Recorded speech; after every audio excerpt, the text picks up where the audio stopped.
I still remember the sound of the paper tearing, not the big dramatic rip you hear in movies, but small, deliberate tears, one after another, like Brittany wanted me to hear each individual piece of my vacation being destroyed.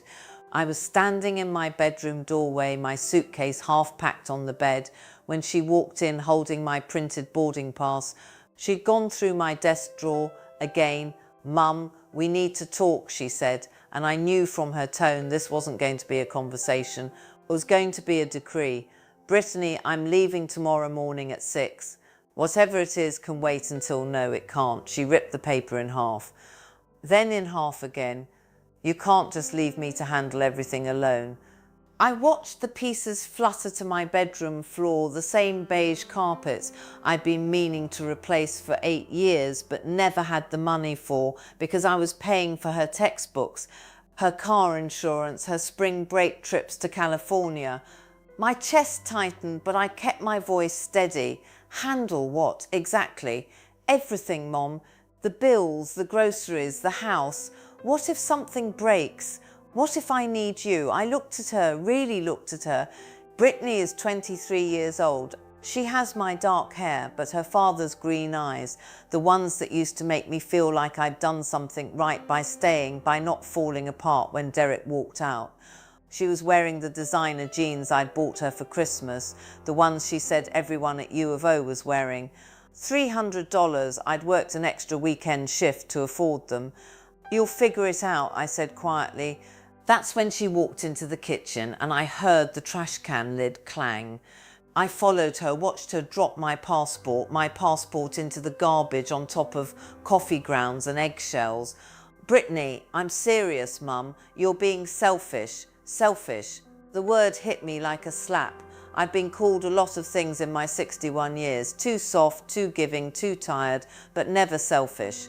I work 50-hour weeks at Providence Hospital, come home to a dark house, eat freezer meals alone and send half my paycheck to a daughter who hasn't said thank you in 3 years.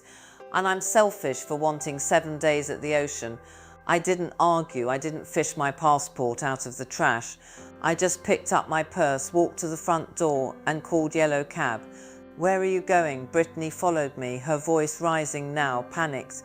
"Mum, I'm talking to you. I heard you," I said. "The taxi app said 4 minutes. I heard you very clearly." She grabbed my arm. "You can't just leave, that's so immature." I looked down at her hand on my sleeve, then back up at her face. For a second I saw her at 3 years old, crying because her daddy wasn't coming back.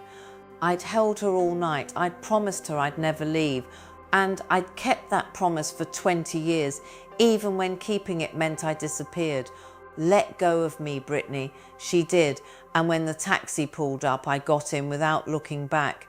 The driver was a middle-aged man named Travis who didn't ask questions, which I appreciated. I gave him the address for US Bank on Burnside Street. My hands were shaking. I kept thinking about the passport in the trash, about the vacation I'd planned for months, walking on the beach at sunrise, reading novels on the deck of a rental cottage, eating fresh Dungeness crab at a restaurant where nobody knew my name. I'd fantasized about it during every bedpan change, every double shift, every time Brittany called asking for money. At the bank, I sat across from a young woman named Kayla, who looked barely older than my daughter. I asked her to stop the automatic transfer I'd set up 3 years ago, $1,200 a month into Brittany's checking account. "Is there a problem with the account, Mrs. Morrison?" Kayla asked, her fingers hovering over the keyboard. "No problem," I said. "I'm just not making that payment anymore." "Okay, I can cancel that effective immediately. And just to confirm, you also have a shared savings account with..." "Leave that one alone. I'd put Brittany's name on that account when she was 18 in case something ever happened to me. Emergency access. It had $43,000 in it, my entire retirement cushion, saved over 15 years of overtime shifts." Kayla nodded and clicked a few more keys. "All set. Anything else I can help you with today?" "Actually, yes." I pulled out my phone and opened my email. "I need to forward something to myself and print it." She let me use the computer at her desk. I logged into the University of Oregon parent portal and downloaded the tuition payment cancellation form. Filled it out right there, printed it, signed it. Can you fax this for me, I asked. Kayla's smile faltered just slightly, of course. When I got home 2 hours later, my passport was still in the trash. I washed it off, let it dry on a towel. Brittany's car was gone from the driveway. I went to my desk, printed a new boarding pass, and then I did something I'd never done before. I turned off my phone. I packed the rest of my suitcase in silence. 2 pairs of jeans, comfortable sweaters, my waterproof jacket, the paperback novels I'd been saving. I made myself a turkey sandwich for dinner and ate it standing at the kitchen counter, looking out at the backyard. I never had time to garden. The grass needed mowing, the fence needed painting. Everything needed something, and I was tired of being the only one who noticed. At 9 o'clock, I turned my phone back on. 67 text messages, 42 missed calls, all from Brittany. Mum, where are you? This isn't funny. I checked my account. The money didn't come through. Mum, answer me. Are you seriously doing this right now? I have bills. You're such a bitch. I scrolled through them all, read every word. Then I typed one message. You're on your own now. Good luck. I blocked her number before I could change my mind. That night, I barely slept. I kept thinking about her as a little girl, the way she'd curl up in my lap and say, "You're the best mummy in the whole world." When did that stop? When did I become the villain in her story? Or maybe the better question, when did I start letting her treat me like one? The next morning, I caught my flight to Portland International at 6:15. The woman at the TSA checkpoint noticed my hand shaking as I handed over my still damp passport. "Nervous flyer?" she asked kindly. "Something like that," I said. Cannon Beach was everything I dreamed. The cottage I'd rented was small and perfect. Windows overlooking the ocean, a fireplace, a porch swing. I spent the first day just sitting on the beach, watching the waves, letting the salt air fill my lungs. I didn't think about Brittany. I didn't think about the hospital. I didn't think about anything except the way the light looked on the water. On the second day, I unblocked her number, not to respond, just to see 112 messages. "Mum, I'm sorry, please can we talk? I didn't mean it. How am I supposed to pay rent? This is abuse. Everyone says you're being cruel." "Fine, ignore me then. I hope you're happy." The messages got worse, angrier, more desperate. My sister Melissa called me 3 times. I answered on the third. "Patricia, what the hell is going on?" Melissa's voice was tight. "Brittany showed up at my house sobbing. She says you abandoned her." "I didn't abandon her. I stopped paying her bills." "Same thing, isn't it? She's your daughter." "She's 23 years old, Melissa. When you were 23, you had 2 kids and a mortgage." Silence. "Then that was different." "How?" "She's been through a lot. Her father left 20 years ago," I said, sharper than I meant to. "At some point that stops being an excuse," Melissa sighed.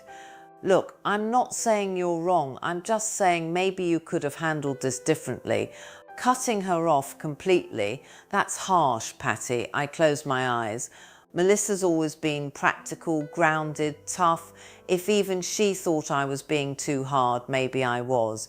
But then I remembered Brittany's face when she tore up that boarding pass. The entitlement, the expectation that I'd just cancel my plans, my life, because she didn't want to be inconvenienced. "I have to go," I told Melissa. "Patricia," I hung up. That afternoon I went into town and bought groceries, fresh salmon, sourdough bread, local strawberries. I cooked dinner in the cottage kitchen, poured myself a glass of white wine and ate on the porch as the sun set. It was the first meal I'd enjoyed in months, maybe years. But that night, lying in bed, I couldn't stop thinking about her. Was she eating? Was she safe? I'd raised her to be dependent on me, and now I was angry that she was. Whose fault was that, really? I grabbed my phone, unblocked her again, scrolled through the messages until I found one from that afternoon. "Mum, I need to talk to you. It's important, please." My finger hovered over the call button. Then I saw the notification from my bank. Transaction alert. Savings account withdrawal. $8,000. I opened the app with shaking hands. My shared savings account, the one with her name on it, had a new balance, $35,000. She'd taken $8,000 without asking. I called the bank, got transferred 3 times before reaching someone who could help. A man named Brandon, patient and apologetic. Unfortunately, Miss Morrison, because her name is on the account, the withdrawal was authorised. She has equal access. But I'm the one who earned that money. I'm the one who, I understand, if you'd like to remove her from the account, you'll need her written consent, or you can close the account and open a new one with just your name. I closed the account the next morning, transferred what was left to a new savings account. Brittany's name nowhere on it. And then I called her. She answered on the first ring, "Mum, you took $8,000 from my savings account." Silence. "Brittany, answer me. I had to pay rent, okay, and my car payment, and I had to buy groceries because someone cut off my allowance without any warning. I gave you 23 years of warning." Her voice cracked. "What does that even mean?" "It means I'm done," I said quietly. "I'm done sacrificing everything so you can keep pretending the world revolves around you. You're my mother and you're an adult. Start acting like one."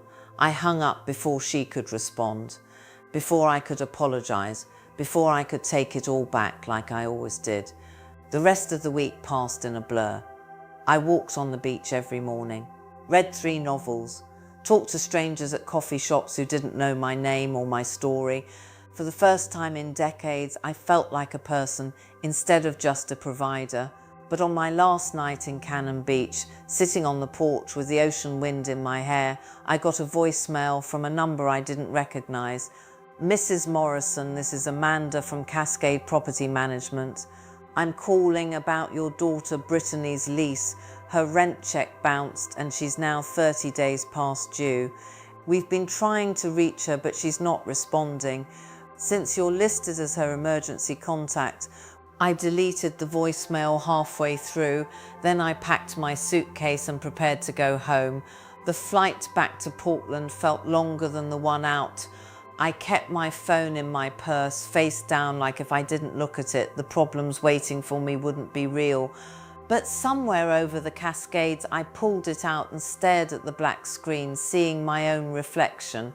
61 years old.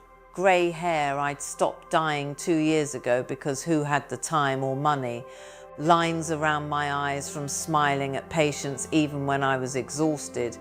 I looked like my mother, which used to scare me. Now I understood why she'd been so tired all the time. I turned the phone on. 17 new voicemails, dozens more texts.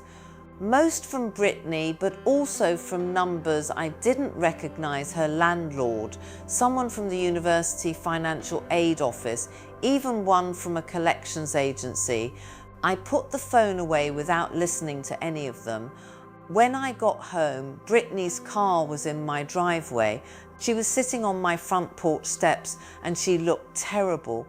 Her hair was unwashed, pulled into a messy bun. She was wearing sweatpants and an old high school hoodie, and her eyes were red and puffy. When she saw me getting out of the taxi, she stood up so fast she almost tripped. "Mum, move," I said, pulling my suitcase past her to unlock the door. "Mum, please, I just need to talk to you. I have nothing to say to you, Brittany." I got the door open and dragged my suitcase inside. She followed me in like I'd known she would.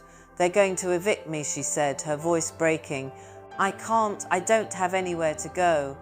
I set my suitcase down in the hallway and turned to face her. "You took $8,000 from my savings account without asking. That was supposed to be my retirement. I was going to pay you back. With what money? You don't have a job. You haven't had a job in 2 years. I've been in school. You've been changing your major and partying with your friends while I work 60-hour weeks to keep you comfortable." My voice was rising now and I hated it. I didn't want to yell. I wanted to be calm, reasonable, firm. But 23 years of exhaustion was pouring out of me. "Do you know what I did on my first vacation in 17 years, Brittany? I sat on a beach and cried because I finally had permission to be tired. She stared at me, tears streaming down her face. I'm sorry. I'm so sorry, Mum. I didn't realise that's the problem. You've never had to realise anything because I've always fixed it for you. So what am I supposed to do now? She shouted. Just what, be homeless? Is that what you want? I took a deep breath, counted to 5 the way I did with difficult patients at the hospital. You're going to figure it out, get a job, ask your landlord for a payment plan, move somewhere cheaper, ask your father for help. Her face went pale. Dad, you know he won't. Then ask your Aunt Melissa. Ask your friends. Ask anyone except me. You're really going to let me end up on the street. You're not going to end up on the street. You're going to learn how to stand on your own 2 feet. I picked up my suitcase again. Now I need you to leave. I just got home and I'm tired. Mum, leave Brittany. She stood there for another moment looking at me like I was a stranger. Maybe I was. Maybe the mother she knew, the one who said yes to everything, who sacrificed everything, had finally died somewhere on that beach in Cannon Beach. She left without another word. I locked the door behind her and stood in my empty house, listening to her car start and pull away. Then I went to my bedroom, lay down on top of the covers and stared at the ceiling until it got dark. The next 2 weeks were the hardest of my life. Brittany called every day, sometimes crying, sometimes angry, sometimes both. She left voicemails telling me she'd had to move in with her friend Crystal, that she was sleeping on a couch, that she'd applied for jobs but nobody was hiring, that this was all my fault. My sister Melissa called too, asking if I was really going to let this continue. She's struggling, Patricia. She's your daughter. She's an adult, I said for the 100th time, and she'll keep struggling until she learns. You sound like Dad, Melissa said quietly. That stung. Our father had been a hard man, strict and unforgiving. I promised myself I'd be different with Brittany, softer, kinder, but somewhere along the way, soft had become weak and kind had become enabling. Maybe Dad was right about some things, I said. At work, I threw myself into my shifts, double-checked medications, talked to patients about their families, stayed late to help the night shift with admissions. My co-worker Jennifer, a single mum with 3 kids, pulled me aside one afternoon in the break room. "You okay, Patricia? You seem different." I cut off my daughter, I said, surprising myself with the honesty. Financially, I mean. She was taking advantage of me and I finally said no. Jennifer nodded slowly. "How old is she?" "Then you did the right thing." Jennifer poured herself coffee, stirred in creamer. "My oldest is 19. I told him the day he graduated high school, you can live here rent-free while you're in school or working, but I'm not paying for your car, your phone, your nights out. You want those things, you earn them. Does he resent you? Sometimes. But he also has a job and he's responsible and he says thank you when I make him dinner." She looked at me over her coffee cup. "Your daughter will figure it out, and when she does, she'll respect you more than she ever has." I wanted to believe that. I really did. 3 weeks after I got back from Cannon Beach, Brittany showed up at the hospital. I was coming out of a patient's room when I saw her standing at the nurse's station talking to our receptionist, a sweet older woman named Mary. Brittany looked different, thinner, exhausted but cleaner. Her hair was brushed. She was wearing jeans and a plain t-shirt, nothing designer. Mary pointed in my direction and Brittany turned, our eyes met. "Can we talk?" she asked quietly. I glanced around. 2 other nurses were watching us, pretending not to. "My break is in 20 minutes. There's a cafe downstairs." She nodded. 23 minutes later, I had to finish charting first. I found her sitting at a corner table with 2 cups of coffee. She stood up when she saw me. "I got you a coffee," she said. "I didn't know if you still take it with cream and 1 sugar, but I do." I sat down. She sat across from me. We didn't speak for a moment. She wrapped her hands around her cup, staring down into it like she might find answers there. "I got a job," she finally said, "at Target, stocking shelves overnight. It's not what I thought I'd be doing, but it's something." "That's good, Brittany." And I talked to my landlord. He's letting me pay what I owe in installments, $50 a week on top of rent. It'll take me almost 2 years to pay it off. But her voice cracked. But it's something. I sipped my coffee. It was too sweet. She'd remembered wrong, or maybe I'd changed and never told her. I'm sorry, Mum. She looked up at me then, and her eyes were different. Not entitled, not angry, just tired and sad, and maybe finally aware. I'm sorry for everything, for tearing up your boarding pass, for taking your money, for treating you like you didn't matter. You've always mattered. I didn't know how to see it. I felt my throat tighten. Brittany, no, let me finish, please. She wiped her eyes with the back of her hand. I've been so angry at you, at Dad for leaving, at you for not being enough to make him stay, at the world for not giving me what I thought I deserved. And I made you pay for all of it. I made you into my servant, basically, and you let me because you loved me. But that wasn't love, was it? What I was doing to you? No, I said softly, it wasn't. I'm not going to change overnight, she said.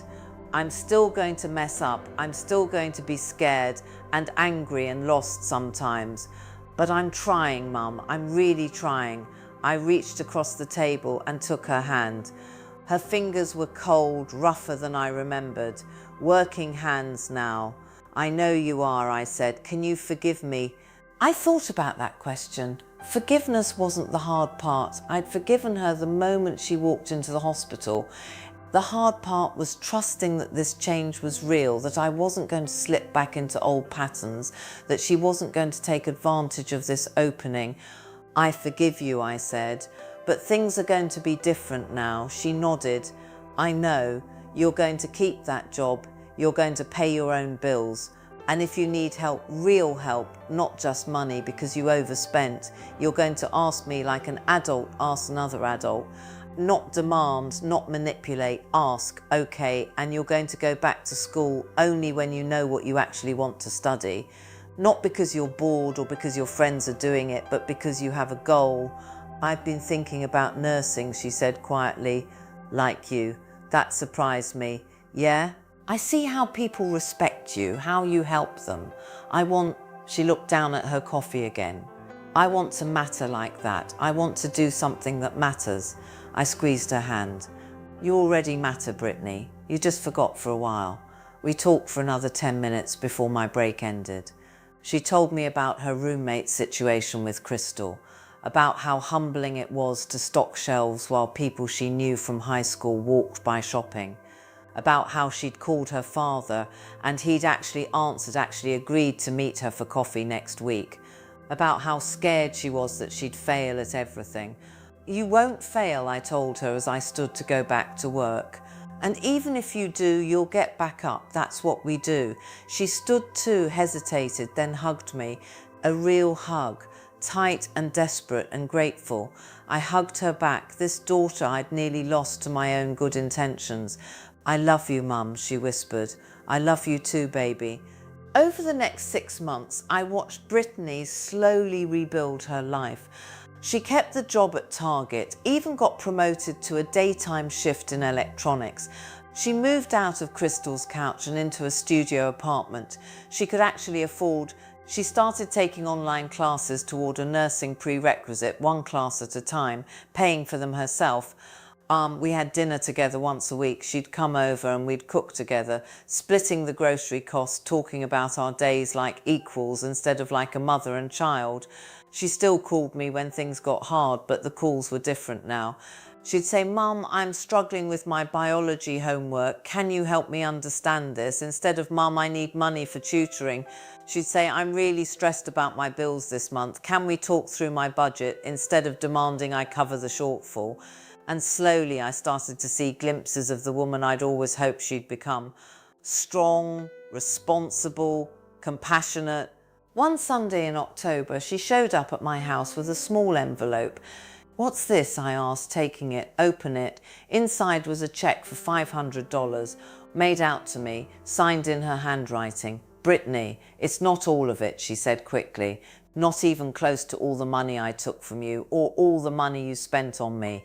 But it's a start, and I'm going to keep paying you back, Mum, every month, however long it takes. I looked down at the cheque at her name written there, and I started to cry. Not sad tears, grateful ones. You don't have to do this, I said.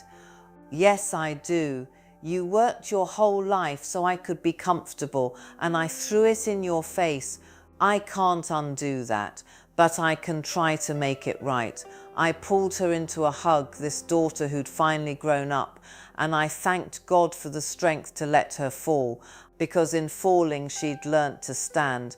We stood on my front porch as the autumn leaves fell around us, holding each other in the cool Oregon air, and for the first time in years I felt like I'd done something right, not by giving her everything, but by finally teaching her that love isn't about sacrifice, it's about helping the people you care about become who they're meant to be, even when it breaks your heart to do it, especially then.